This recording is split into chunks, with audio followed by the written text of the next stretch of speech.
J Bills from Media Spotlight UK, reunited with the dapper, I might say, Mams Taylor in the building. How are you, sir? Nice to see you, bro. How are you? I'm not too bad. I'm liking how this whole setup has been for 2 years of Misfits. Misfits 17. In your mind, like how in the past 2 years, how you've been able to reflect to get to this point now? Like you got like a really stacked card for this weekend.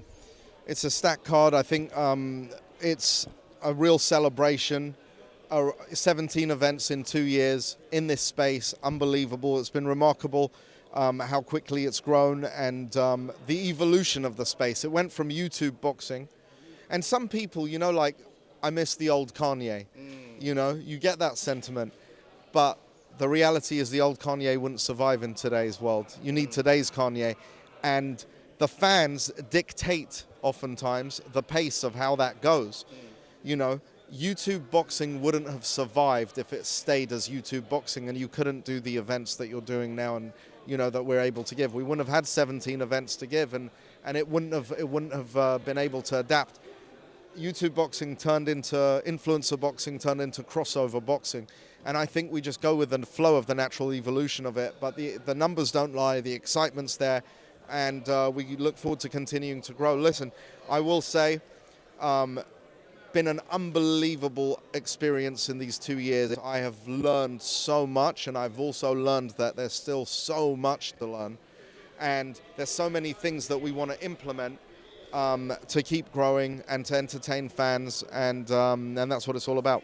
And I got to congratulate you guys for the fact that you've not missed a single event. I know there's always been a lot of challenges up ahead, but how do you manage to make sure that you got the determination to make sure that no event gets ever missed? Considering the fact that KSI was injured, but we still have Danny Aaron's versus Darius Simpson main eventing. How are you able to bring all of that together still? We have a stacked card here, but we also, I think we're very lucky in having our CEO, KSI, being a man of many talents. So when we realized that we weren't able to put the main event that we wanted to on, and there wasn't much time to replace that with another major main event, we saw that we added Danny Simpson and created a storyline there with a football influencer versus a football champion. And I think that's going to make some noise. And on top of that, KSI, his fan base, we pay a lot of close attention. They've been yearning for new music from him. And we morphed it into an idea where it's a hybrid, where he can actually perform some of his new songs for those fans as well, and just make it a spectacular celebration of the 2 years. And of course, obviously, there have been talks of Q1 next year for KSI to return to the ring.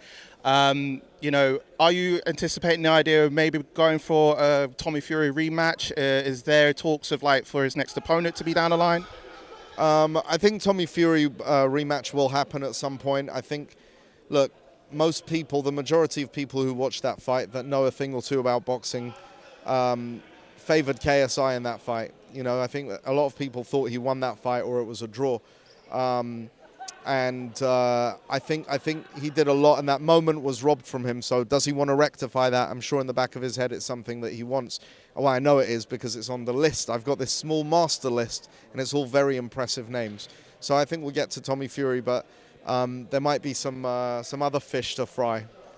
A few final things from me. I've been hearing, because I'm a WWE fan as well, Yes. and I've been hearing about Bobby Lashley coming out of his contract with the WWE now as a free agent. I've been hearing sprinkles that he might come back into boxing. Are there talks and negotiations with Bobby Lashley? What are your thoughts in terms of that? I love WWE. I loved WWF. Bobby Lashley and I have spoken. Lovely guy. Let's see how it goes, but would love to have him in this space. Is there any other talent within wrestling that you would like to bring into this space as well? Like anyone that you've been keeping an eye on besides Bobby Lashley? There's a couple of names, but I can't give you those exclusives just now. Sure. Finally, from me, of course, obviously, you've been bringing your fan bases in the US and the UK markets. You've been doing a lot of events in US and UK.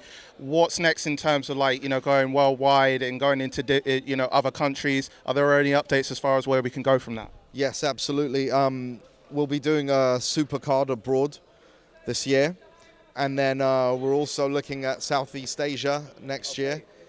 We got something brewing right now. So there's things ticking. You know, we want to make sure it's right. We don't want to rush.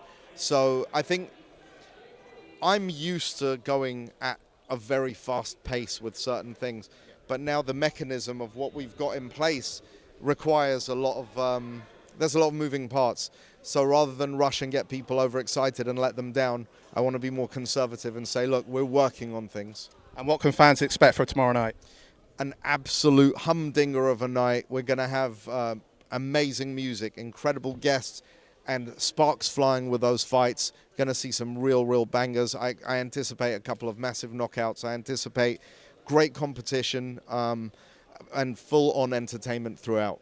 Mams, thank you so much for your time. I really appreciate you, as always, and I wish you the best for tomorrow night. All right, cheers. Thanks, brother. Thank you.